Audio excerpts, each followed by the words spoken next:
ఇప్పుడు నడిపింది. మీరు ఈ ప్రోడక్ట్ దేనికి వాడుతున్నారు? కిడ్నీ ప్రాబ్లం డాక్టర్ దగ్గరికి వెళ్ళారా? డాక్టర్ దగ్గరికి వెళ్ళాము. ఏంటి చెప్పారు? డయాలసిస్ చేసుకున్నాను. డయాలసిస్ చేసుకోమంటే డయాలసిస్ చేసుకుంటే మందులు వాడతాను. ఈ మందుల వల్ల నాకు కొద్దిగా నయం అవుతాను. ఎప్పుడు నిన్ను వాడుతుంటారు సార్? ఇప్పుడు 4 రోజులు పెట్టాను. 4 రోజులు ఇంకా వాడుతారు? ఇంకా వాడతాను.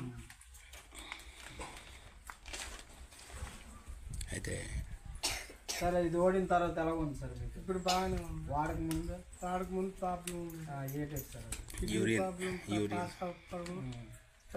బాత్రూమ్ కాపడం, పొంగులు రావడం. ఇప్పుడు ఇది వాడిన తర్వాత ఎలా ఉంది? ఇది తగ్గుతుంది. ఇప్పుడు తగ్గడం. ఇది వాడమని ఎవరు చెప్పారు సార్? డాక్టర్ అతని పేరేం ఐడియా ఉందా? వాడతారు అయితే రిజల్ట్ మంచిగా ఉంది. యూరిన్ అది బాగా అవుతుంది. ఫుడ్ అది తినగలుగుతాం. Okay sir, thank you.